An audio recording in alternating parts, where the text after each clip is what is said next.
जय हिंद दोस्तों, सभी दोस्तों को नमस्कार। मैं मिस्टर एमडी पुणे आप सभी का एक बार फिर से स्वागत करता हूं मोहित दहिया क्लासेज के ऑनलाइन यूट्यूब प्लेटफॉर्म पे। कैसे हो सभी दोस्तों? बिल्कुल एकदम शानदार, जबरदस्त, जिंदाबाद। अरे उम्मीद है दोस्तों आप सभी बहुत अच्छे होंगे। और दोस्तों अपनी ट्यूशन की टॉपिक वाइज श्रृंखला को आज हम और आगे बढ़ाते हैं और आज उपस्थित हुआ हूं मैं एक नए टॉपिक के साथ जिसका नाम है दोस्तों क्या, उत्सर्जन तंत्र, एक्सक्रिएशन सिस्टम के साथ एक नए टॉपिक के साथ उपस्थित हुआ हूं। और उम्मीद करता हूं कि हमारी दोस्तों जो लगभग 4-5 क्लासेज की वीडियो हो चुकी है उनको आपने देखा होगा और अपनी दोस्तों स्टडी का एनालिसिस किया होगा। और दोस्तों इसी के साथ हम आज आगे बढ़ते हैं एक नए सेशन के साथ और सेशन को अभी स्टार्ट करते हैं अपने फर्स्ट क्वेश्चन की साथ। और दोस्तों फर्स्ट क्वेश्चन आपका है ये, फर्स्ट क्वेश्चन आप देखिए। पहला क्वेश्चन पूछा गया है कि स्तनियों का, जिनको बोलते हैं मनुष्य, मनुष्य क्या है, स्तनधारी है, मैमल्स है। तो दोस्तों जो मनुष्य है या स्तनधारी है उनका मुख्य उत्सर्जी पदार्थ क्या होता है? पहले तो दोस्तों आपको यह पता होना चाहिए, कि उत्सर्जन तंत्र होता क्या है। देखो उत्सर्जन तंत्र, जब हमारे शरीर के अंदर मेटाबॉलिक प्रक्रियाएं होती है, उपापचय क्रियाएं होती है, उस दौरान हमारे शरीर में कुछ अपशिष्ट पदार्थ बनते हैं और अपशिष्ट पदार्थ जो हमारे शरीर के लिए दोस्तों नुकसानदायक होते हैं तो उनको शरीर से बाहर निकालने की जो प्रक्रिया होती है वो उत्सर्जन होती है। और मनुष्य के शरीर से मुख्यतः उत्सर्जी पदार्थ के रूप में कौन सा पदार्थ निकलता है? तो हमने दोस्तों पढ़ा है कि मनुष्य के शरीर से जो उत्सर्जी पदार्थ निकलता है, तो पहला ऑप्शन देखिए, पहला ऑप्शन है यूरिया, दूसरा ऑप्शन है अमीनो अम्ल, तीसरा ऑप्शन है अमोनिया और चौथा ऑप्शन है यूरिक अम्ल। तीन यहाँ पे उत्सर्जी पदार्थ है और हम सबने पढ़ रखा है कि हमारे शरीर से दोस्तों कौन सा उत्सर्जी पदार्थ निकलता है? यूरिया निकलता है। यूरिया, यूरिया का फॉर्मूला क्या होता है? NH2CO, NH2। और ये जो यूरिया पदार्थ है वो मनुष्य के शरीर से उत्सर्जी पदार्थ के रूप में निकलता है। It is clear. और यहां से बात करते हैं अमीनो अम्ल। अरे अमीनो अम्ल क्या है? ये तो दोस्तों प्रोटीन की इकाई है ना, इससे तो दोस्तों प्रोटीन निर्मित होता है, अमीनो एसिड। तो अमीनो अम्ल प्रोटीन की इकाई है। क्या है? प्रोटीन की इकाई है, प्रोटीन की इकाई। और अगला ऑप्शन दे रखा है अमोनिया। दोस्तों अमोनिया भी एक प्रकार का उत्सर्जी पदार्थ होता है जो मुख्यतः जो जलीय जीव होते हैं, है ना, क्योंकि ये विषैला है तो जलीय जीवों के अंदर ज्यादा पानी की आवश्यकता होती है इसे उत्सर्जित करने के लिए। और लास्ट ऑप्शन दे रखा है यूरिक अम्ल, जो दोस्तों मुख्यतः छोटे कीड़ों के अंदर या दोस्तों जो रेप्टाइल है उनके अंदर उत्सर्जी पदार्थ होता है। चलिए सेकंड क्वेश्चन की तरफ बढ़ते हैं और आ चुका है आपका सेकंड क्वेश्चन बोर्ड के ऊपर। क्वेश्चन है कि प्रोटीन अपचय, जब दोस्तों प्रोटीन को आप अपचयित करते हो, मतलब कैटाबोलिक प्रक्रिया करते हो, कैटाबोलिक प्रक्रिया, तो उस दौरान दोस्तों जो जटिल नाइट्रोजनी पदार्थ वो शरीर से बाहर निष्कासित करने की जो जैव प्रक्रिया होती है उसको क्या बोलते हैं? क्वेश्चन नॉर्मल पूछा गया है कि जब प्रोटीन का पाचन किया जाता है तो उस दौरान नाइट्रोजनी पदार्थ जो बनता है उनको शरीर से बाहर निकालने की जो जैव प्रक्रिया है वो क्या कहलाती है? आप सभी को पता है दोस्तों, शरीर से बाहर निकाला जाता है तो उससे दोस्तों शरीर से एक्सक्रिएट करेंगे, है ना, इसका मतलब क्या करेंगे? उत्सर्जन करेंगे। चलिए ऑप्शन की तरफ देखते हैं। पहला ऑप्शन क्या है? पाचन। अरे पाचन क्या होता है? क्या पाचन दोस्तों शरीर से पदार्थों को बाहर निकालना होता है क्या? नहीं, हमने दोस्तों पाचन के अंदर पढ़ा है पाचन क्या होता है, आपके जो भी जटिल भोज्य पदार्थ हैं उनको उनकी सूक्ष्म इकाइयों के अंदर तोड़ना, कार्बोहाइड्रेट को सैकेराइड में तोड़ना, प्रोटीन को अमीनो अम्लों में तोड़ना और वसा को सैकेराइड में तोड़ने की जो प्रक्रिया होती है ना उसे पाचन बोलते हैं। फिर दूसरा ऑप्शन है श्वसन। अरे श्वसन तो क्या है? श्वसन तो दोस्तों ग्लूकोज को ऑक्सीजन की उपस्थिति में तोड़कर ऊर्जा निर्माण की प्रक्रिया होती है जिसको हम बोलते हैं क्या? श्वसन क्रिया। तो ऊर्जा निर्माण की प्रक्रिया है। तीसरा ऑप्शन दे रखा है उत्सर्जन। अरे बिल्कुल दोस्तों, आंसर क्या जाने वाला है? उत्सर्जन। शरीर से जो भी दोस्तों नाइट्रोजनी पदार्थ बनेंगे उनको दोस्तों शरीर से बाहर निकालना उत्सर्जन कहलाता है। और फोर्थ ऑप्शन है जनन। अरे जनन क्या होता है? अरे दोस्तों जनन तो वो प्रक्रिया है जिसमें दोस्तों दो जीव मिलकर, अगर दोस्तों वो जनन कैसा है, वो लैंगिक जनन है, तो दो जीव मिलकर माहौल बनाकर दोस्तों एक नए जीव की नींव रखेंगे ताकि मार्केट के अंदर एक नया जीव लॉन्च हो सके। तो जनन तो दोस्तों एक नए जीव के निर्माण की प्रक्रिया होती है। तो चलिए सारे ऑप्शन का हमने एनालिसिस कर लिया है। अगले क्वेश्चन की तरफ बढ़ते हैं। अगला क्वेश्चन पूछा गया है कि स्तनियों का, अच्छा ये क्वेश्चन रिपीट हो चुका है, चलिए आगे बात करते हैं। अगला क्वेश्चन पूछा गया कि मनुष्य में यूरिया मुख्यतः निर्मित होता है, हमारे शरीर के अंदर मनुष्य के अंदर मुख्यतः यूरिया का निर्माण कहाँ होता है? देखो होता क्या है, जब दोस्तों प्रोटीन का पाचन होता है तो प्रोटीन के अंदर मुख्यतः नाइट्रोजनी पदार्थ नाइट्रोजन मिलता है, लगभग 15% भाग। यही नाइट्रोजन जब पचित होता है तो उस दौरान जब ब्लड दोस्तों आपके लीवर में या यकृत में पहुंचता है तो वहां पे दोस्तों एक चक्कर चलता है, ऑर्निथिन चक्कर चलता है और उस दौरान उस नाइट्रोजन से यूरिया का निर्माण किया जाता है, नाइट्रोजन को यूरिया की फॉर्म में तैयार किया जाता है। तो हम कहेंगे दोस्तों शरीर में यूरिया का निर्माण कहां होता है? यूरिया का निर्माण होता है यकृत या लीवर में। चलिए ऑप्शन देखते हैं। अच्छा देखो पहला ही ऑप्शन आपको मिल गया है और पहला ऑप्शन क्या दिखाई दे रहा है? पहला ऑप्शन दिखाई दे रहा है लीवर या यकृत में। मनुष्य में यूरिया का निर्माण कहाँ होता है? मनुष्य में यूरिया का निर्माण होता है यकृत या लीवर में। क्या दोस्तों वृक्क या किडनी में होता है? नहीं दोस्तों, वृक्क या किडनी तो क्या करती है? ये तो दोस्तों यूरिया का उत्सर्जन करती है। क्या करती है? यूरिया का उत्सर्जन। यूरिया का उत्सर्जन ये करती है। यूरिया का उत्सर्जन किसके द्वारा? मूत्र द्वारा। यूरिया उत्सर्जन मूत्र द्वारा। मूत्र का निर्माण करेगी और मूत्र में घोलकर दोस्तों यूरिया को शरीर से बाहर निकालने का कार्य करवाएगी। अरे बात समझ में आ रही है ना? ठीक है, अगला ऑप्शन दे रखा है पित्ताशय। अरे पित्ताशय तो क्या करता है? ये तो दोस्तों पीत रस का, बाइल जूस का संचय करता है। पीत रस क्या करता है? संचय करता है। अच्छा, पीत रस का निर्माण कहाँ होता है? देखो पीत रस का जो निर्माण होता है वो भी कहाँ होता है? लीवर या यकृत में। याद रखना, पीत रस का निर्माण यकृत या लीवर में होता है, जबकि पीत का संचय पित्ताशय के अंदर या गोल ब्लेडर के अंदर होता है। और लास्ट ऑप्शन दे रखा है पीला, प्लीहा या जिसको बोलते हैं तिल्ली। और दोस्तों इसे क्या कहा जाता है? इसे कहा जाता है शरीर का ब्लड बैंक। क्या कहा जाता है? शरीर का ब्लड बैंक कहा जाता है। ब्लड बैंक, या दोस्तों इसको कहा जाता है आरबीसी का कब्रिस्तान, ग्रेवयार्ड ऑफ आरबीसी। आरबीसी का कब्रिस्तान। जब आरबीसी मृत होती है तो दोस्तों वो जाके कहा? कब्र में स्थित हो जाती है आपकी दोस्तों प्लीहा के अंदर, तो इसको बोलते हैं आरबीसी का कब्रिस्तान। तो आरबीसी के कब्रिस्तान के नाम से जानी जाती है प्लीहा, या जिसको बोलते हैं तिल्ली, या जिसको बोलते हैं स्प्लीन। चलिए तो अगले क्वेश्चन की तरफ बढ़ते हैं। फोर्थ आपका क्वेश्चन आपको स्क्रीन बोर्ड पे दिखाई दे रहा होगा। और दोस्तों क्या दिखाई दे रहा है? दे रहा है कि एक मनुष्य भोजन में प्रोटीन अत्यधिक मात्रा में लेता है तो कौन सा पदार्थ अत्यधिक उत्सर्जित होगा? अगर हम दोस्तों अत्यधिक मात्रा में प्रोटीन खाते हैं तो उस दौरान हमारे शरीर से जो पदार्थ उत्सर्जित होते हैं उनमें मुख्यतः कौन सा पदार्थ उत्सर्जित होने वाला है? क्वेश्चन ये पूछा गया है। अगर आप प्रोटीन खाते हो तो दोस्तों आप सभी को पता है जो प्रोटीन है, ये जो प्रोटीन होती है इसके अंदर देखो कौन कौन से तत्व मिलते हैं। इसमें कार्बन भी मिलता है, हाइड्रोजन भी मिलता है, ऑक्सीजन भी मिलता है, और दोस्तों क्या मिलता है? इसमें दोस्तों मुख्यतः एक पदार्थ और पाया जाता है, वो पाया जाता है नाइट्रोजन। नाइट्रोजन लगभग कितना होता है? नाइट्रोजन लगभग होता है 15%। इतना भाग दोस्तों नाइट्रोजन का पाया जाता है। अब पहला ऑप्शन दिया है जल। अरे क्या दोस्तों, प्रोटीन के जब अंदर की तरफ दोस्तों प्रोटीन का पाचन होता है उस दौरान जल बनता है ना? जल तो नहीं बनता। तो हमने कहा ये ऑप्शन तो गलत है। क्या ग्लूकोज बनता है? अरे दोस्तों ग्लूकोज नहीं बनता है ना। ग्लूकोज कब बनता है? जब कार्बोहाइड्रेट का पाचन होता है ना, तब जाकर दोस्तों ग्लूकोज इकाई बनती है, मोनोसेकेराइड। ये भी ऑप्शन नहीं होने वाला। तीसरा ऑप्शन है यूरिया या यूरिक अम्ल बनता है क्या? अरे बिल्कुल दोस्तों, नाइट्रोजन किन में पाया जाता है? नाइट्रोजन पाया जाता है। देखो जल में कहीं नाइट्रोजन मिलता है क्या? जल का फॉर्मूला होता है H2O। अरे कहीं नाइट्रोजन दिखाई दिया? नहीं, हाइड्रोजन और ऑक्सीजन दिखाई दिया। क्या ग्लूकोज में कहीं नाइट्रोजन दिखाई दिया? ये देखो C6H12O6। आप मुझे बताओ कहीं नाइट्रोजन है क्या? बिल्कुल नहीं है। लेकिन जब हम यूरिया का फॉर्मूला लिखते हैं तो देखो यूरिया का क्या फॉर्मूला होता है? NH2CONH2। तो देखो क्या आप सभी को नाइट्रोजन दिखाई दिया क्या? बिल्कुल दोस्तों, नाइट्रोजन यहाँ पे दिखाई दे रहा है, जिसका दोस्तों लगभग कितना भाग होता है? लगभग दोस्तों 46% भाग। 46.6% जो भाग होता है वो यूरिया में नाइट्रोजन का होता है दोस्तों। और हमने कहा ये देखो नाइट्रोजन है। अच्छा, यूरिक अम्ल, यूरिक अम्ल का क्या फॉर्मूला होता है? C5H4N4O3। ये देखिए, तो क्या यहाँ पे भी नाइट्रोजन दिखाई दे रहा है? बिल्कुल दिखाई दे रहा है। तो हम कहेंगे दोस्तों आंसर क्या जाएगा आपका? यूरिया व यूरिक अम्ल। जब प्रोटीन का पाचन होगा तो उस दौरान नाइट्रोजन युक्त पदार्थ बनेंगे, यूरिया व यूरिक अम्ल। मनुष्य के शरीर में क्या बनेगा? यूरिक अम्ल। फिर सॉरी यूरिया बनेगा, मनुष्य के शरीर में क्या बनेगा? यूरिया। और फोर्थ ऑप्शन है लवण। बिल्कुल लवण नहीं है दोस्तों। लवण आपके दोस्तों जैसे आप नमक खाते हो तो Na+ और Cl- के अंदर लवण टूटता है, तो वहां से लवण प्राप्त होता है। तो फोर्थ क्वेश्चन आपका आंसर आपको समझ में आ जाना चाहिए। प्रोटीन का जब अत्यधिक मात्रा में पाचन होता है तो उस दौरान दोस्तों मुख्य उत्सर्जी पदार्थ कौन सा बनेगा? ये बनेगा आपका यूरिया व यूरिक अम्ल। चलिए अगले क्वेश्चन की तरफ बढ़ते हैं। अगला क्वेश्चन क्या पूछा गया है? पूछा गया है कि यूरिक अम्ल मुख्य उत्सर्जित पदार्थ है, निम्न में से जो ऑप्शन दिए गए हैं उनमें से कौन से जीव के अंदर यूरिक अम्ल है जो मुख्य उत्सर्जित पदार्थ के रूप में उत्सर्जित होता है? अरे है या नहीं? तो चलिए ऑप्शन देखते हैं। पहला ऑप्शन दे रखा है मानव। क्या मानव के शरीर में यूरिक अम्ल उत्सर्जित होता है? अरे दोस्तों हमने ये पढ़ा है क्या? नहीं पढ़ा, ये तो हमने नहीं पढ़ा। अरे मानव के शरीर के अंदर तो हमने पढ़ा है क्या दोस्तों? मानव शरीर के अंदर यूरिया उत्सर्जित पदार्थ होता है। बिल्कुल। दूसरा ऑप्शन है केंचुआ। क्या दोस्तों केंचुए के अंदर यूरिक अम्ल होता है? नहीं दोस्तों, केंचुए के अंदर भी क्या होता है? केंचुए के अंदर भी यूरिया उत्सर्जित पदार्थ होता है। क्या दोस्तों तिलचटा या कॉकरोच में ऐसा होता है?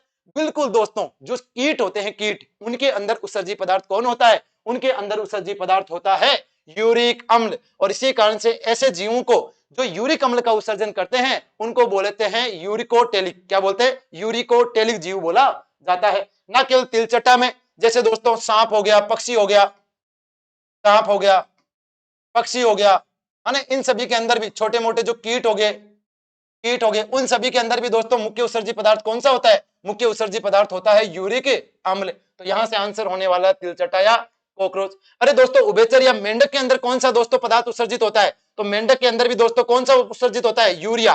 यूरिया जो होता है ये भी दोस्तों मेंढक के अंदर उत्सर्जी पदार्थ के रूप में जाना जाता है। चलिए, तो यहां से दोस्तों हमारा कंसेप्ट क्लियर हो गया है, और कंसेप्ट बिल्कुल क्लियर हो जाना चाहिए, क्योंकि हमने हमारी ऑफलाइन क्लासेज के अंदर आपको ये बखूबी दोस्तों बहुत अच्छी तरीके से बताया है कि कौन से जीवों के अंदर किस प्रकार का उत्सर्जी पदार्थ होता है। कुछ में अमोनिया होता है, कुछ में यूरिया होता है, और कुछ में यूरिक अम्ल होता है, और उसी के आधार पर जीवों का वर्गीकरण किया जाता है। चलिए, तो चलिए 6th क्वेश्चन की तरफ बढ़ते हैं। अगला क्वेश्चन है मानव वृक्क। वृक्क किसको बोलते हैं? किडनी को। देखो, किडनी को बहुत सारे नामों से जाना जाता है, वृक्क, किडनी, गुर्दे या रीनल, ये सारे सारे नाम होते हैं आपके किसके? किडनी के। तो पूछा है मानव वृक्क, किडनी या गुर्दे। ये गुदी नहीं है, ये है दोस्तों क्या? ये है गुर्दे। अरे क्या है? गुर्दे। तो हमने कहा दोस्तों मानव वृक्क, किडनी या गुर्दे की क्रियाशील या मूल इकाई कौन है? अरे कौन सी वो दोस्तों किडनी की संरचनात्मक और क्रियात्मक इकाई है जो मूत्र के निर्माण करने का कार्य किडनी के अंदर करती है? और हमने दोस्तों बहुत अच्छे से पढ़ा है। अरे किडनी का अध्ययन क्या कहलाता है? किडनी का अध्ययन कहलाता है नेफ्रोलॉजी, और उस सूक्ष्म इकाई का नाम होता है नेफ्रॉन, जिसको वृक्काणु के नाम से भी जाना जाता है। चलिए ऑप्शन पे फोकस करते हैं। पहला ऑप्शन दे रखा है न्यूरॉन। अरे न्यूरॉन क्या किडनी की इकाई होती है क्या? ना दोस्तों, न्यूरॉन तो किसकी होती है? मस्तिष्क की। अरे किसकी होती है? मस्तिष्क या तंत्रिका तंत्र की। मस्तिष्क या तंत्रिका तंत्र की, तंत्रिका तंत्र की रचनात्मक और क्रियात्मक इकाई होती है, जिसको दोस्तों न्यूरॉन बोलते हैं या तंत्रिका कोशिका बोलते हैं। और इसके आधार पर दोस्तों मस्तिष्क का अध्ययन या तंत्रिका तंत्र का अध्ययन क्या कहलाता है? ये कहलाता है न्यूरोलॉजी। क्या कहलाता है?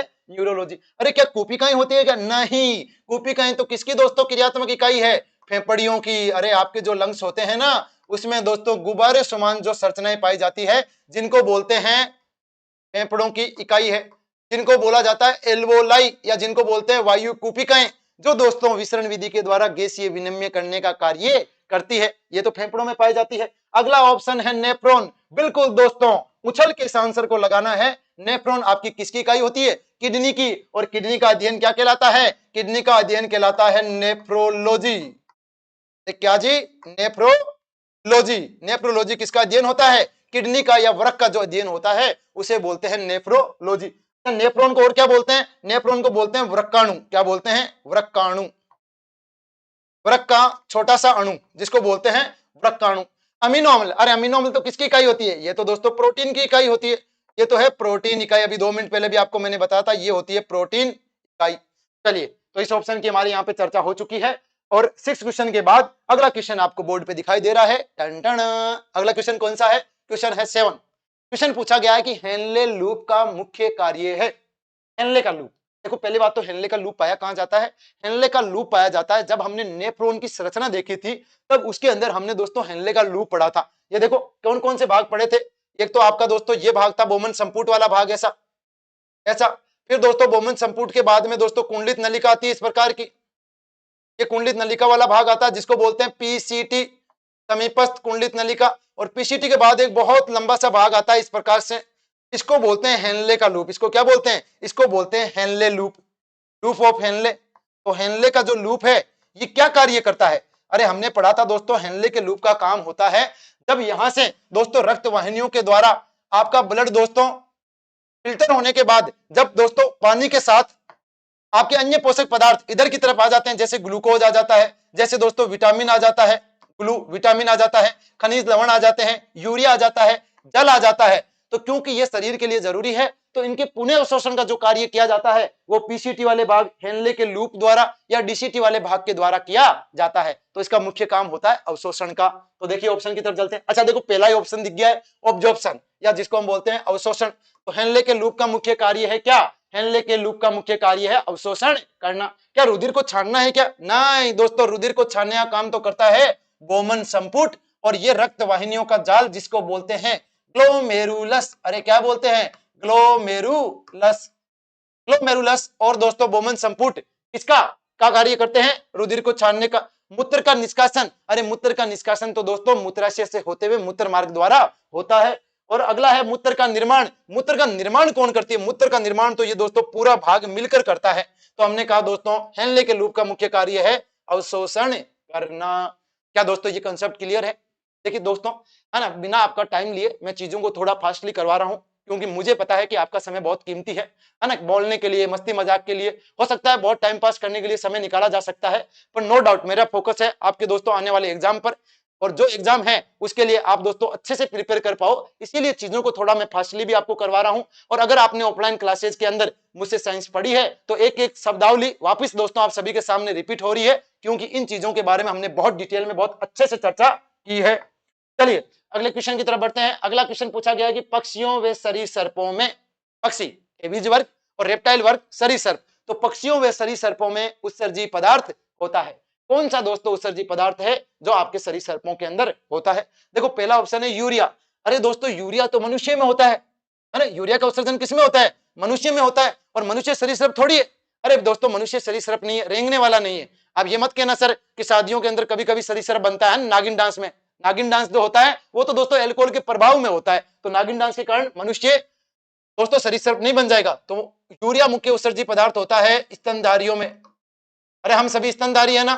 बिल्कुल दोस्तों हम सभी स्तनधारी है, मेमल्स है, तो स्तनधारियों के अंदर ये होता है यूरिक अम्ल। यूरिक अम्ल का उत्सर्जन होता है पक्षियों और सरीसृपों में, बिल्कुल दोस्तों यूरिक अम्ल का होता है। और अमोनिया, अमोनिया दोस्तों आपका किसमें होता है? अमोनिया जलीय जीवों में होता है। जो जलीय जीव होते हैं जिनको जल की आवश्यकता ज्यादा होती है, जो पानी में रहते हैं, उनके अंदर मुख्यतः होता है अमोनिया। और अमीनो अम्ल तो दोस्तों हम बात कर चुके हैं, ये प्रोटीन की इकाई के नाम से जानी जाती है। चलिए आगे बात करते हैं, नेक्स्ट क्वेश्चन। अगला क्वेश्चन है मूत्र का पीएच मान कितना होता है? मूत्र दोस्तों स्वाद में कैसा होता है? अरे स्वाद का मतलब ये नहीं कि आप पी के टेस्ट करोगे, है ना दोस्तों। मूत्र की प्रकृति कैसी होती है? मूत्र की प्रकृति चेक की जा सकती है पीएच पैमाने के द्वारा।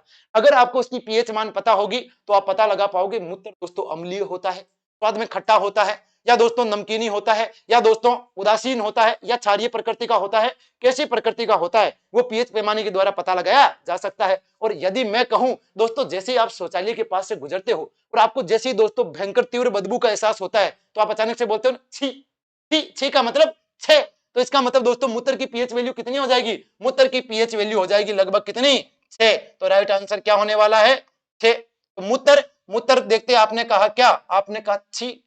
देखो ये थोड़ी बोलता है आहा हा मजा आ गया, अरे ऐसा कोई नहीं बोलता कि आहा हा, है ना, आनंद आनंद आनंद, ऐसा कोई नहीं बोलता। छी बोलते हैं बदबू आती है तब। और हमने कहा दोस्तों छी का मतलब क्या हो जाएगा? 6।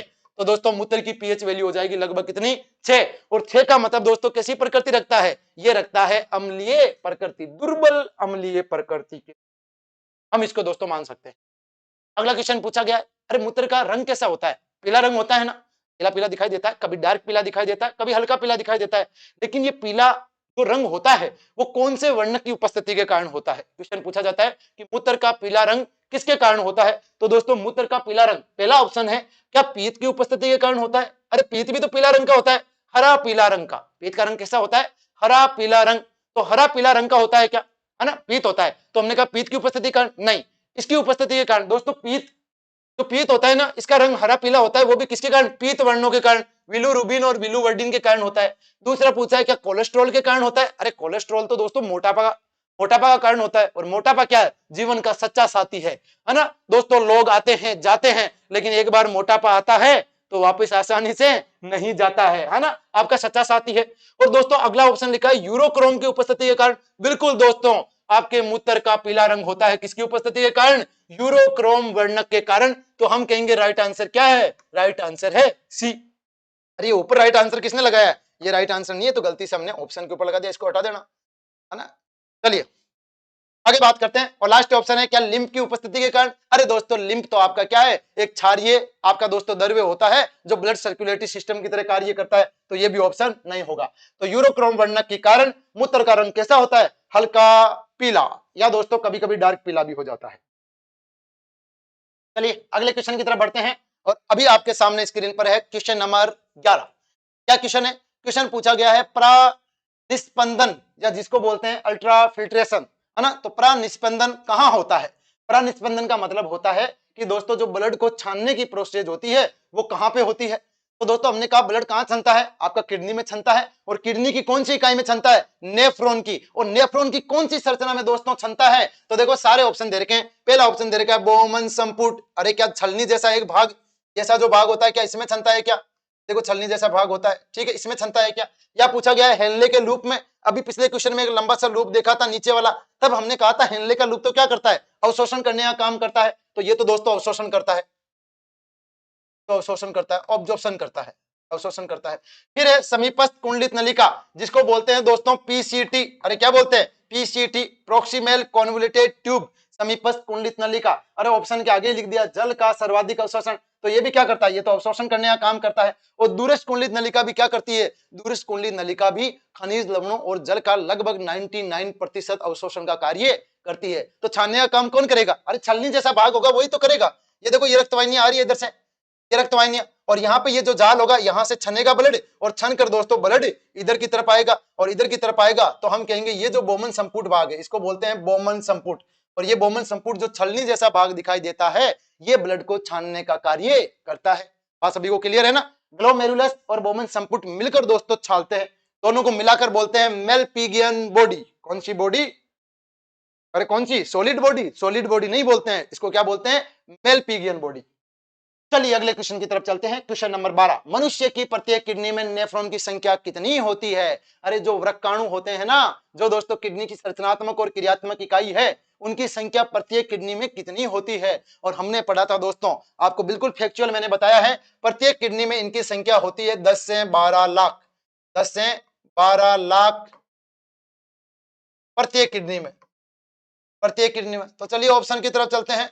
एक किडनी के अंदर 10 से 12 लाख, पहला ऑप्शन है 10,000, अरे बिल्कुल झूठी बात है, कोई 10,000 नहीं। 50,000, अरे नहीं है 50,000। क्या 1 लाख, अरे नहीं है 1 लाख। ऑप्शन दिया है 1 मिलियन, अरे 1 मिलियन में लाख कितने होते हैं, 10 लाख। कितने लाख होते हैं, 10 लाख। और तो हम कहेंगे हमारा आंसर भी कौन सा हो जाएगा, आंसर हो जाएगा डी, या ऑप्शन हो जाएगा दे।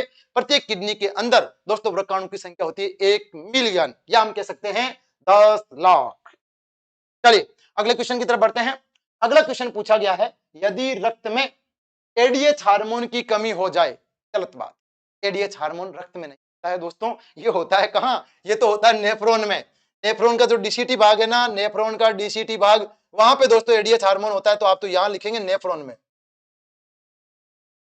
अरे मजा तो तब है जब बिल्कुल हमें परफेक्टली पढ़ने को मिले। तो हमने कहा दोस्तों नेफ्रॉन में एडीएच हार्मोन की कमी हो जाए तो दोस्तों क्या होगा। पहले तो आपको यह पता होना चाहिए कि एडीएच हार्मोन क्या करता है। अपने नोट्स को जरा उतलिए, जहां से भी पढ़ा है, और एडीएच हार्मोन पर पहुंचिए। कहां मिलेगा ये भी बता देता हूं, या तो आपको पढ़ने को मिलेगा ये कहां पे, आपकी दोस्तों पीयूष ग्रंथि के अंदर। पीयूष ग्रंथि से स्त्रावित होने वाले जो हार्मोन होते हैं ना, उसमें देखना, उसमें दिखाई देगा आपको कौन सा हार्मोन, एडीएच हार्मोन। और वहां आपके टीचर ने आपको लिखाया होगा कि इसका कार्य क्या होता है, और फिर इसका आप आंसर भी चूज कीजिए। तब तक मैं एक छोटी सी ड्रिंक डोली ले लेता हूं। अरे है या नहीं है दोस्तों, चलिए गौर कीजिए, 1 सेकेंड की बात है।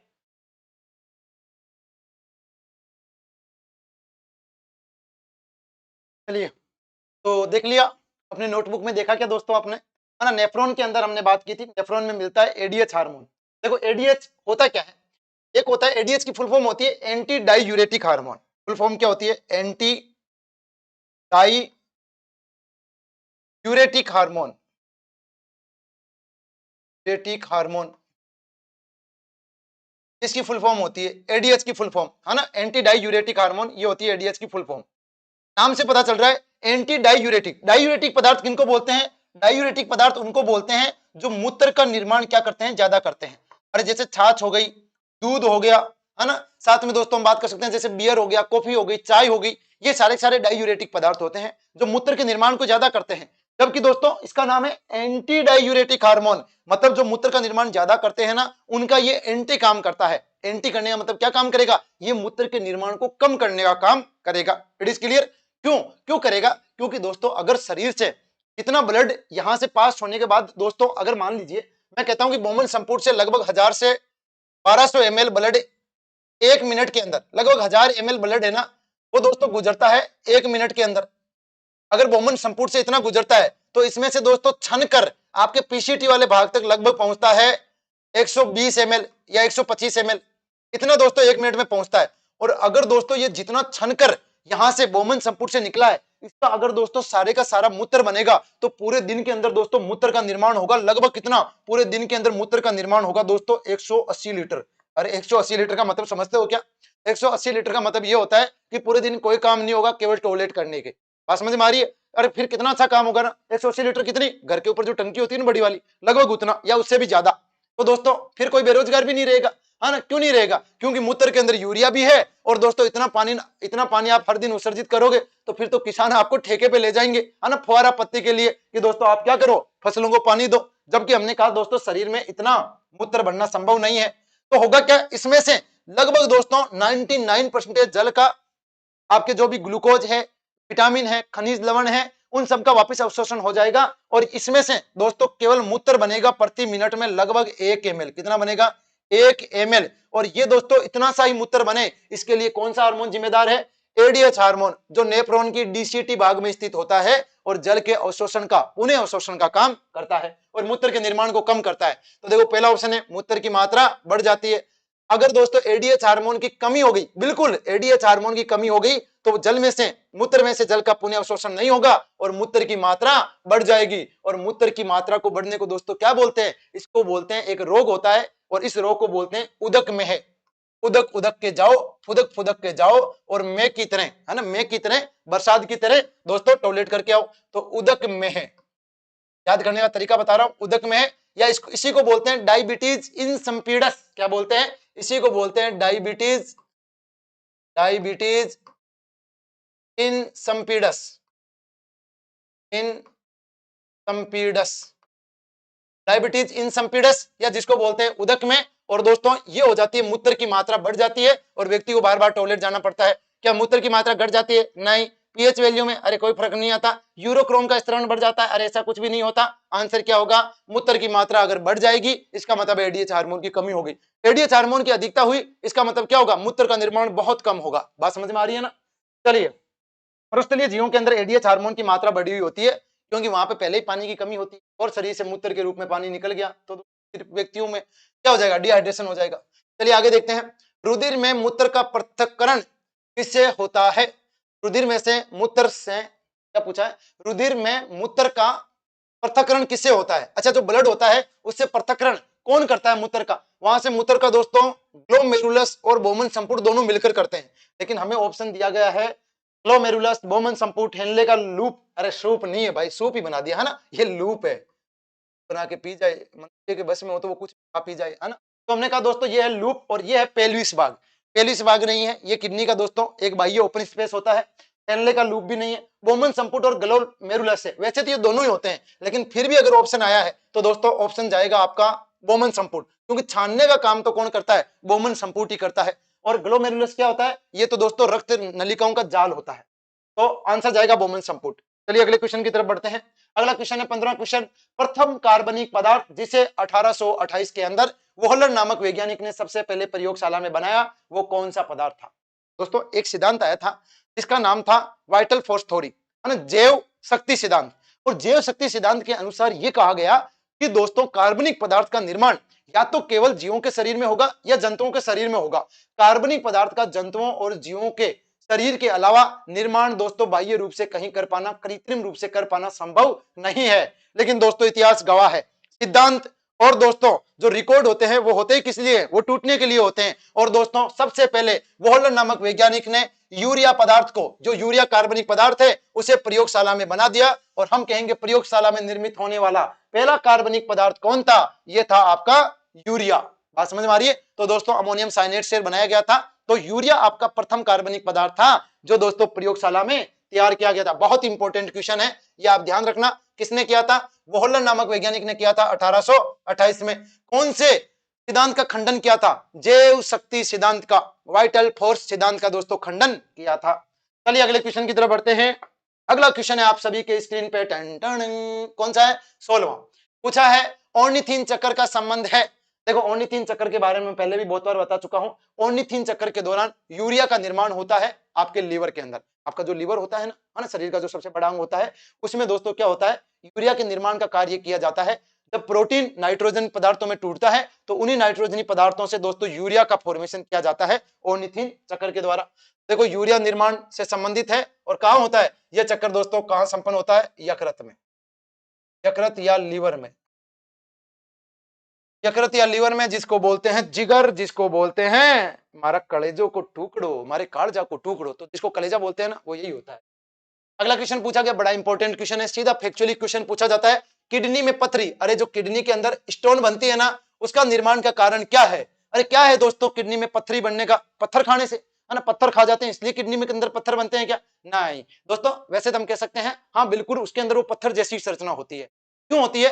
क्योंकि दोस्तों मान लीजिए हम दोस्तों जो सब्जियां हैं, मान लीजिए सब्जियां वो बिना धुली खा रहे हैं, फल फ्रूट बिना धुले खा रहे हैं, या दोस्तों ऐसे माहौल में रह रहे हैं जहां के दोस्तों पानी के अंदर फ्लोराइड की मात्रा बहुत ज्यादा है, या दोस्तों बीजदार सब्जियों का सेवन ज्यादा कर रहे हैं जिसमें कैल्शियम युक्त हार्ड पदार्थ मान लो पाया जा रहा है, जिसका शरीर में अच्छे से पाचन नहीं हो पा रहा है, उस दौरान ये जब ब्लड में जाएगा और ब्लड से दोस्तों ब्लड शुद्धिकरण के लिए आपकी किडनी में जाएगा, तो होगा क्या? उस दौरान होना यही है कि नेफ्रॉन वाली जो संरचनाएं होंगी वहां पे दोस्तों ये जो छोटे छोटे हार्ड कैल्शियम युक्त पदार्थ होंगे ये क्या हो जाएंगे, एक दोस्तों पत्थर के रूप में जमे होने लग जाएंगे, जिसके कारण मूत्र त्याग के समय बहुत भयंकर प्रॉब्लम होगी। और इसी कारण से हम कहेंगे दोस्तों ये जो पथरी होती है इसको बोलते हैं कैल्शियम निर्मित होती है, कैल्शियम ऑक्जेलेट। कैल्शियम ऑक्जेलेट जो होता है वो दोस्तों पथरी के फॉर्मेशन में होता है। आपको सीधा ये पॉइंट याद रखना है कि हमारे शरीर में जो पथरी पाई जाती है उसको क्या बोलते हैं? उसको बोलते हैं कैल्शियम ऑक्जेलेट। और इस रोग को एक नाम और दिया जाता है, इस रोग को बोलते हैं रीनल कैलकुलाई। क्या बोलते हैं? Renal calculi, renal calculi. Renal calculi दोस्तों क्या है? पथरी है, और ये पथरी कहां बनती है? किडनी में बनती है, और किडनी में इस पथरी का कारण बनता है कैल्शियम ऑक्जेलेट। क्या बनता है? Calcium oxalate. चलिए आगे बढ़ते हैं। अगला क्वेश्चन है, नेफ्रॉन से संबंधित भाग नहीं है। नेफ्रॉन के भाग हमने देखे थे। देखो नेफ्रॉन के क्या क्या भाग होते हैं, मैं आपको मुंह जबानी बता देता हूं। एक दोस्तों ग्लोमेरुलस होगा, फिर आपका बोमेन संपुट होगा जो छलनी के रूप में होगा, दोनों को मिलाकर बोलते हैं मेलपिगियन बॉडी। फिर आता है आपका पहला कुंडलित भाग जिसको बोलते हैं समीपस्थ कुंडलित भाग पीसीटी। उसके बाद आता है आपका हेनले का लूप, उसके बाद आता है डीसीटी। और डीसीटी वाला जो भाग होता है केवल एक नेफ्रॉन का नहीं, बहुत सारे नेफ्रॉन के डीसीटी वाले भाग दोस्तों एक कलेक्टिंग डक्ट में, संग्रह नलिका के अंदर दोस्तों खुलते हैं, जहां पे दोस्तों आपका जो मूत्र बना है नेफ्रॉन के द्वारा वो वहां पे इकट्ठा होता जाता है। तो वैसे तो दोस्तों ऑप्शन की तरफ बढ़ते हैं। पहला ऑप्शन है बोमन संपुट। बिल्कुल दोस्तों बोमन संपुट होता है, वो किससे संबंधित है? नेफ्रॉन से। हेनले का लूप, हेनले का जो लूप है वो अवशोषण करता है। संग्रह नलिका, देखो संग्रह नलिका जिसको बोलते हैं कलेक्टिंग डक्ट, और संग्रह नलिका दोस्तों आपके नेफ्रॉन का भाग नहीं होता है, क्योंकि बहुत सारे नेफ्रॉन वाले, बहुत सारे नेफ्रॉन के डीसीटी जो भाग होते हैं ना वो दोस्तों संग्रह नलिका में आकर खुलते हैं, तो ये किसी नेफ्रॉन का भाग नहीं होता है, इसमें तो बहुत सारे डीसीटी भाग खुलते हैं। तो राइट आंसर हो जाएगा कौन सा? राइट आंसर हो जाएगा संग्रह नलिका। ये नेफ्रॉन का भाग नहीं होता। दूरस्थ कुंडलित नलिका जिसको बोलते हैं डीसीटी, डायस्टेल कॉन्वोल्यूटेड ट्यूब। और यहाँ पे क्या होता है? यहाँ पे जल के अवशोषण के लिए दो हार्मोन पाए जाते हैं। एक तो जल के अवशोषण के लिए जरूरी होता है जो मूत्र के निर्माण को कम करता है, एडीएच हार्मोन। दूसरा खनिज लवणों का अवशोषण करता है जिसका नाम है वेसोप्रेसिन। अरे वेसोप्रेसिन माफ कीजिएगा दोस्तों, वेसोप्रेसिन नहीं है, एल्डोस्टेरोन हार्मोन है। कौन सा है? अरे हट जाता है एल्डोस्टेरोन। वेसोप्रेसिन तो किसको बोलते हैं? एडीएच को ही बोलते हैं। किसको बोलते हैं? एडीएच को। इसको बोलते हैं वेसोप्रेसिन। वेसोप्रेसिन इसी को बोला जाता है वेसोप्रेसिन, या जिसको बोलते हैं एडीएच, वेसोप्रेसिन। और दोस्तों दूसरा हार्मोन होता है एल्डोस्टेरोन हार्मोन। एल्डोस्टेरोन हार्मोन क्या होता है? एल्डोस्टेरोन हार्मोन जो खनिज लवणों का अवशोषण करने का कार्य करता है। चलिए आगे बढ़ते हैं। अगला क्वेश्चन है डायलिसिस अपोहन, जिसको बोलते हैं रक्त अपोहन, का संबंध किससे होता है? डायलिसिस कब करवाया जाता है? आप सभी को दोस्तों पता होना चाहिए। डायलिसिस तब करवाया जाता है जब दोस्तों शरीर के अंदर रक्त के शुद्धिकरण का कार्य करने वाली या हमारे शरीर का मुख्य उत्सर्जी अंग किडनी खराब हो जाती है। अगर शरीर में दोनों खराब हो जाती है तो दो उपाय है, एक तो दोस्तों किडनी का ट्रांसप्लांट किया जाए, या दूसरा क्या है? दूसरा है दोस्तों रक्त अपोहन विधि या डायलिसिस मशीन के द्वारा आपके दोस्तों शरीर का जो ब्लड है उसको उस मशीन से प्रवाहित किया जाए, और दोस्तों मूत्र, तो मूत्र की मात्रा होती है उसको, या यूरिया की मात्रा होती है उसको बाहर निकाला जाए, जो किडनी की तरह वर्क करती है। तो डायलिसिस का संबंध होता है ना, वो होता है दोस्तों किससे? वो होता है किडनी से, है ना। किडनी जब दोस्तों कार्य करने में फेल हो जाती है या दोनों किडनियां खराब हो जाती है उस दौरान किया जाता है डायलिसिस, या दोस्तों किडनी का ट्रांसप्लांट करवाया जाता है, जिसको बोलते हैं रक्त अपोहन विधि। क्या बोलते हैं? रक्त अपोहन विधि। लीवर से, मस्तिष्क से, आंखों से इसका संबंध नहीं होता है ना। सप्ताह के अंदर लगभग 2 बार डायलिसिस करवाना पड़ता है। सरकारी खर्च कम पड़ता है, जबकि दोस्तों प्राइवेट खर्चा काफी महंगा पड़ता है। तो धन्यवाद करो राजस्थान सरकार का, जिन्होंने दोस्तों मुफ्त इलाज है ना, कांग्रेस सरकार का इसके लिए हम धन्यवाद करते हैं मुख्यतः, सरकार की योजना चलाई थी। आगे बात करते हैं। अगला क्वेश्चन है 20वां क्वेश्चन, वे जीव जंतु जो यूरिया का उत्सर्जन करते हैं। अरे कितनी बार पढ़ चुके हैं। यूरिया का उत्सर्जन करने वाले, देखो अमोनिया का उत्सर्जन करने वाले कहलाते हैं अमोनोटेलिक। अमोनिया सबसे अधिक उत्सर्जित, सबसे अधिक विषैला पदार्थ होता है, तो अमोनिया का उत्सर्जन करते हैं वो होते हैं अमोनोटेलिक। अमोनोटेलिक। तो यूरिया का उत्सर्जन करेंगे तो नाम क्या बनेगा, यूरियोटेलिक। यूरियोटेलिक किधर है भैया, ये रहा ureotelic. Sorry sorry sorry sorry, ये देखो यूरिया, आपका यूरिया, यूरियोटेलिक कहाँ है, यूरियोटेलिक है यहाँ पर। और दोस्तों यूरिकोटेलिक, अरे यूरिकोटेलिक किसका उत्सर्जन करते हैं, यूरिक अम्ल का। किसका करते हैं भैया, ये यूरिक नहीं है, ये है यूरिक अम्ल। यूरिक अम्ल, यूरिक अम्ल का उत्सर्जन करते हैं यूरिकोटेलिक। यूरिया का करते हैं यूरियोटेलिक, और अमोनिया का करते हैं अमोनोटेलिक, है ना। और दोस्तों ये क्या है, ये अभिनोटेलिक नहीं है, ये है अमीनोटेलिक। अमीनोटेलिक, अमीनोटेलिक कुछ भी नहीं होता है। चलिए आगे बात करते हैं। निम्नलिखित में से मनुष्य का उत्सर्जी अंग है। अरे मनुष्य का उत्सर्जी अंग कौन सा है, क्या फेफड़े मनुष्य के उत्सर्जी अंग है, क्या दोस्तों त्वचा मनुष्य का उत्सर्जी अंग है, क्या वृक्क मनुष्य का उत्सर्जी अंग है, या सभी के सभी है।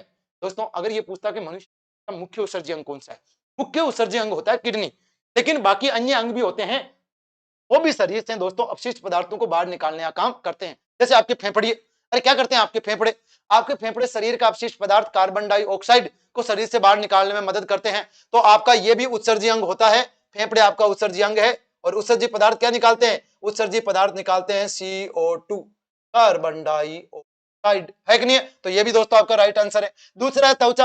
अरे त्वचा से कौन से अपशिष्ट पदार्थ निकलते हैं, अरे बिल्कुल निकलते हैं। ये देखो मेरी मेहनत का पसीना देखो, ये जो पसीना निकल रहा है, अरे एक नहीं है। तो दोस्तों ये पसीना हो गया सीबम, सॉरी श्वेत ग्रंथियों से पसीना निकलता है, स्वेट निकलता है। और इसी के साथ दोस्तों चिकना चिकना पदार्थ भी आपके त्वचा से निकलता रहता है, तेलीय पदार्थ निकलता है जिसको बोलते हैं सीबम, सिबेसियस ग्रंथियों के द्वारा सीबम निकलता है।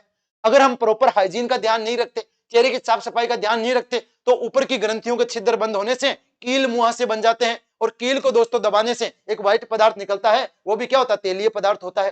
तो दोस्तों त्वचा के द्वारा निकाला जाता है एक तो पसीना, है ना, जिसके द्वारा दोस्तों लवणों को, शरीर के अंदर जल की मात्रा को बाहर निकाला जाता है। और दूसरी चीज निकालते हैं सीबम। सीबम, सीबम क्या होता है, तेलीय पदार्थ होता है, जो सिबेसियस ग्रंथियों के द्वारा त्यागा जाता है, तेलीय पदार्थ।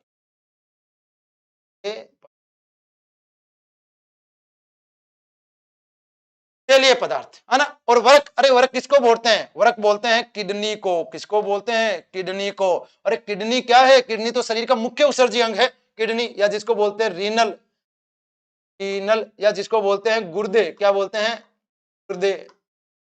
गुर्दे नहीं होंगे तो हम हो जाएंगे मुर्दे, अरे एक नहीं है। तो दोस्तों गुर्दे, और ये किसका उत्सर्जन करती है, ये करती है मूत्र का, और मूत्र में भी किसका, यूरिया का। यूरिया का, मूत्र में दोस्तों यूरिया का भाग होता कितना है, मूत्र का देखो संगठन देखोगे ना, तो ये भी याद रखना, मूत्र के संगठन के अंदर सर्वाधिक मात्रा में तो जल होता है, लगभग 95% तो क्या होता है, जल होता है, अरे पानी के रूप में दिखाई देता है। फिर दोस्तों इसमें बात करते हैं यूरिया। जो यूरिया होता है दोस्तों, उसका वैल्यू होता है 2.6%। और दोस्तों अन्य पदार्थों के रूप में, अन्य कार्बनिक और अकार्बनिक पदार्थों के रूप में लगभग दोस्तों भाग पाया जाता है, जिसमें विभिन्न प्रकार के अम्ल। तो दोस्तों ये लगभग होता है 2.4%। तो यूरिया कितना होता है, 2.6%।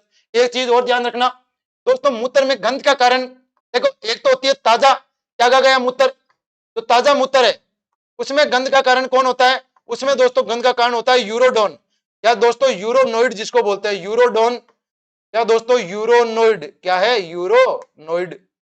देखो आपके मूत्र के अंदर एक डोन मिलता है, इसका नाम क्या है, यूरोडोन, या जिसको यूरेनोइड बोलते हैं। और एक दोस्तों शौचालय में जो तीव्र गंध आती है, उसका कारण कौन होता है, उसका कारण होता है अमोनिया। शौचालय में तीव्र गंध का कारण होता है अमोनिया। शौचालय, शौचालय की जो तीव्र गंध होती है ना, उसकी मूत्र का दोस्तों कारण होता है अमोनिया। किसके कारण, अमोनिया के कारण। ये सारे पॉइंट ध्यान रखना। मूत्र का अध्ययन क्या कहलाता है, यूरोलॉजी। सारे पॉइंट सुन लेना मूत्र के बारे में।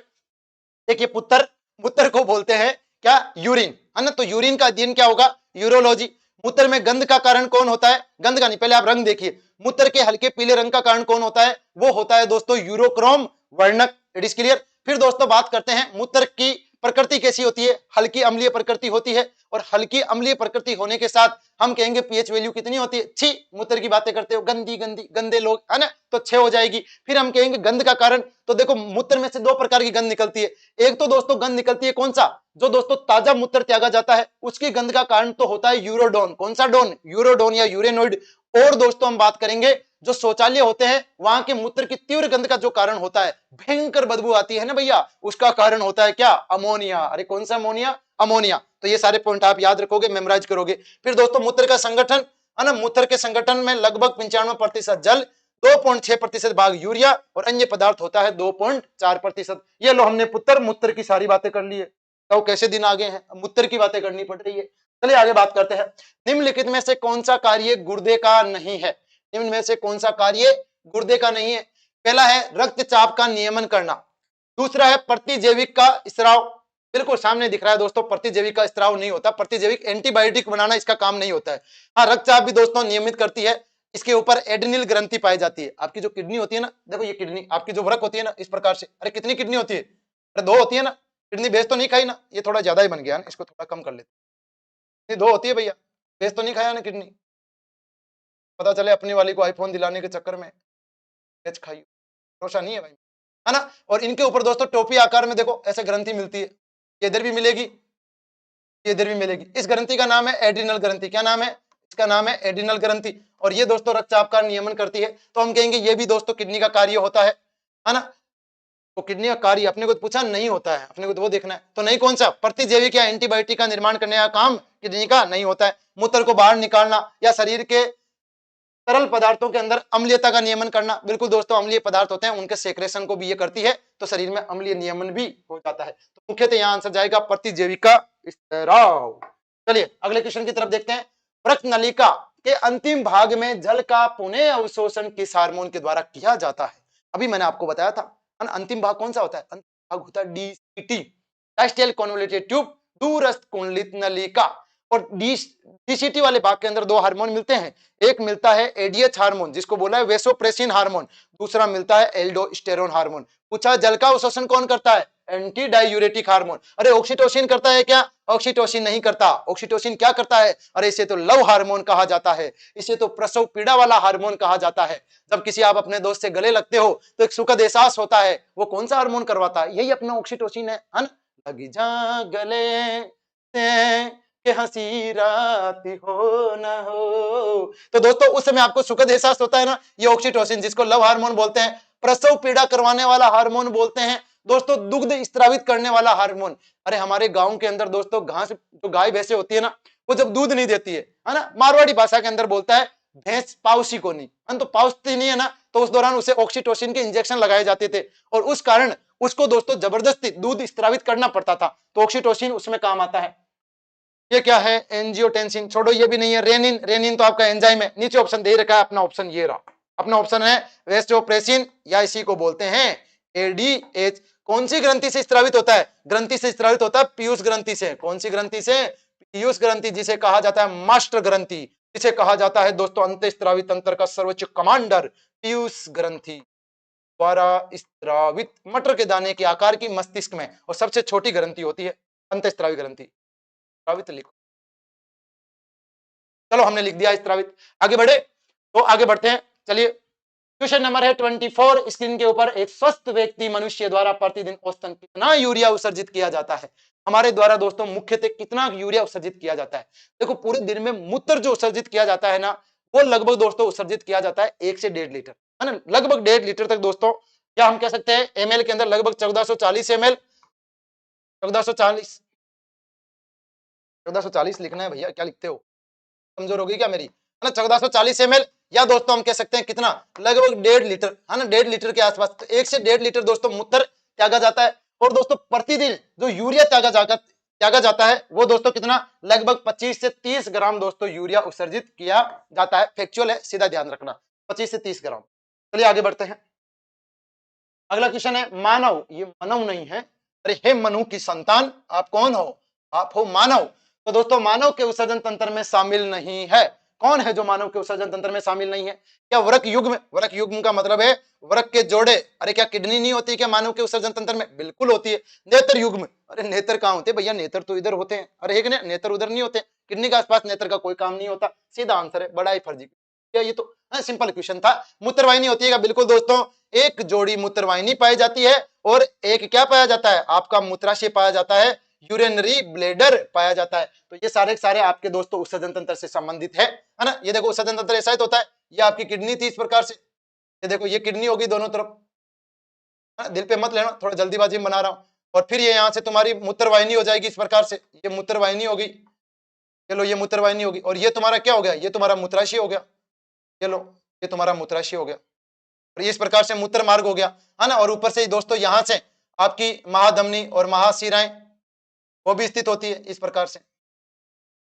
और यहाँ से दोस्तों अंदर की तरफ वक्र शिरा और वक्रीय धमनियां प्रवेश करती है। तो ये पश्चिम महाधमनी, पश्चिम महाशिरा, वक्र की धमनियां और शिराएं, ये आपकी एक जोड़ी किडनी। और ये दोस्तों आपकी कौन है? मूत्रवाहिनी, यूरिनरी सॉरी ये होगी आपकी, हाँ ठीक है, ये आपकी मूत्रवाहिनी होगी और ये हो गया यूरिनरी ब्लेडर। और यहाँ से दोस्तों मूत्र मार्ग हो गया, जिसकी पुरुषों के अंदर और मादा के अंदर लंबाई अलग अलग होती है। मादा के अंदर मूत्र मार्ग की लंबाई लगभग 4 सेंटीमीटर और पुरुष के अंदर उसकी पेनिस की जो साइज है वो भी इंक्लूड हो जाती है। इसी कारण से दोस्तों लंबाई हो जाती है लगभग कितनी? लगभग हो जाती है 15 से 17 सेंटीमीटर। चलिए आगे बढ़ते हैं। अगला है ऑर्निथिन चक्र का संबंध किससे है? बात हो चुकी है, वापस रिपीट हो चुका है। ये क्वेश्चन यूरिया के निर्माण से संबंधित है, यकृत के अंदर चलता है। आगे बढ़ते हैं। अगला क्वेश्चन है किडनी में पथरी का निर्माण का कारण क्या है? ये भी पढ़ चुके हैं, कैल्शियम ऑक्जिलेट है। ये भी गलती से रिपीट हो गया है, कोई बात नहीं। अगला ऑप्शन देखते हैं डायलिसिस, ये भी क्वेश्चन रिपीट हुआ है और ये कारण होती है किससे संबंधित है? किडनी से संबंधित है। अच्छा रिपीट हो चुके हैं, चलिए कोई बात नहीं, रिपीट हो गया तो रिवीजन हो गया, खत्म हो चुके हैं क्या? नहीं, अभी क्वेश्चन बाकी है। क्वेश्चन पूछा गया है कि निम्न में से कौन सा कथन असत्य है? कौन सा कथन असत्य है? पहले पूछा है कि मनुष्य में एक जोड़ी किडनी मिलती है। बिल्कुल दोस्तों, अगर आपने बेच के आईफोन नहीं खरीदा है तो बिल्कुल आपके शरीर में कितनी जोड़ी मिलेगी? एक जोड़ी किडनी मिलेगी। अगला पूछा है एक जोड़ी मूत्रवाहिनी मिलती है। बिल्कुल एक जोड़ी मूत्रवाहिनी मिलती है, अभी डायग्राम देखा है तो ये भी ठीक है।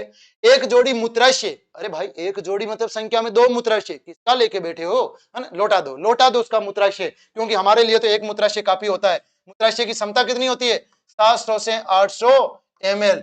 लगभग दोस्तों आपकी ये जो टंकी है ना, उसकी क्षमता होती है 700 से 800 ml। जैसे ये दोस्तों फुल हो जाता है उसके बाद मूत्र त्याग कर लेना चाहिए, ऐसा माना जाता है। साइकोलॉजी मानती है कि अगर जो व्यक्ति मूत्र त्याग में कंजूसी करता है ना, उस व्यक्ति का जो व्यक्तित्व है, पर्सनालिटी है, वो भी दोस्तों कंजूस व्यक्ति जैसी हो जाती है। तो मूत्र त्याग के अंदर कभी भी कंजूसी नहीं करनी चाहिए। और एक मूत्र मार्ग, अरे एक मूत्र मार्ग बहुत होता है। चलिए तो आंसर क्या जाएगा? आंसर जाएगा एक जोड़ी मूत्राशय नहीं होता, मूत्राशय केवल एक होता है, एक जोड़ी नहीं होता। चलिए आगे चलते हैं।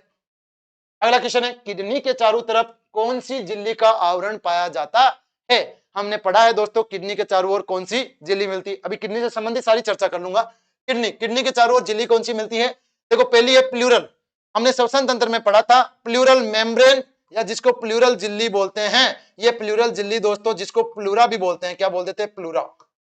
ये पाई जाती है किसके चारों ओर? ये पाई जाती है दोस्तों आपके फेफड़ों के चारों ओर। जो फेफड़ों की झिल्ली होती है ना, उसको बोलते हैं प्लूरल मेम्ब्रेन। क्या बोलते हैं? फेफड़ों का आवरण, फेफड़ों का आवरण। अगला है पेरिटोनियम झिल्ली। अरे बिल्कुल दोस्तों, पेरिटोनियम जो झिल्ली पाई जाती है वो हमारी दोस्तों वृक्क या किडनी के चारों ओर पाई जाती है। तो पेरिटोनियम झिल्ली, और इसी कारण से हमारे दोस्तों किडनी को बोला जाता है रेट्रो पेरिटोनियल वर्क। क्या बोलते हैं? रेट्रो पेरिटोनियल वर्क या किडनी। आंसर होगा पेरिटोनियम, पेरिटोनियम झिल्ली। अगले क्वेश्चन की तरफ बढ़ते हैं। और अगला क्वेश्चन कहाँ है?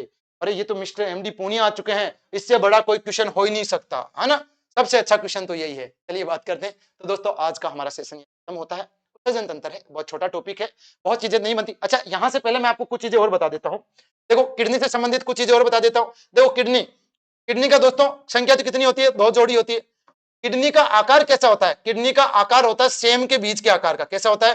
सेम के बीज के आकार का, सेम के बीज के आकार का। सीधा पूछा जाता है सेम के बीज के आकार का, आकार का। फिर दोस्तों किडनी का रंग कैसा होता है? किडनी का रंग होता है गहरा लाल, गहरा लाल व भूरा, गहरा लाल व भूरा। किडनी का वजन कितना होता है? तो दोस्तों प्रत्येक किडनी का वजन औसतन तो बात करोगे तो लगभग 140 ग्राम होता है। कितना होता है? 140 ग्राम। रेंज में बात की जाए तो लगभग दोस्तों 120 से 170 ग्राम तक इसकी रेंज हो सकती है।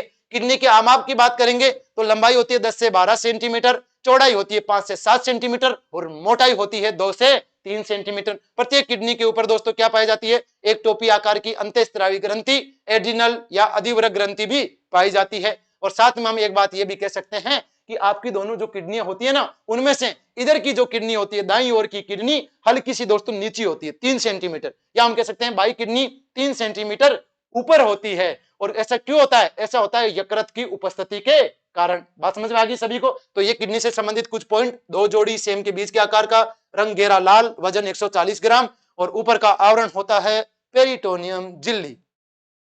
उम्मीद करता हूं आज का सेशन आपको अच्छा लगा होगा, इंटरेस्टिंग लगा होगा। बहुत सारे कंसेप्ट आपने यहां से क्लियर किए होंगे। और दोस्तों इसी प्रकार हम श्रृंखलाबद्ध तरीके से आगे भी, है ना, नए टॉपिक के साथ मैं फिर से हाजिर होऊंगा। आज आपसे मैं विदा लेता हूं। दोस्तों जाने से पहले एक बार चैनल को आप सब्सक्राइब कर लीजिए, दिल से विनती है आप समझिएगा, है ना। हमारी भावनाएं आपके लिए जब इतनी है तो आपका भी प्रेम भाव हमें बरसना चाहिए। हमें उससे दोस्तों बहुत ही खुशहाली मिलेगी और बहुत कॉन्फिडेंस मिलेगा। तो आप एक बार चैनल को सब्सक्राइब करें, शेयर करें, बेल आइकन को प्रेस करें, कमेंट्स करें, लाइक करें, सब कुछ कर दे दोस्तों, है ना। तो मिलते हैं अगले नए सेशन के साथ। Thank you.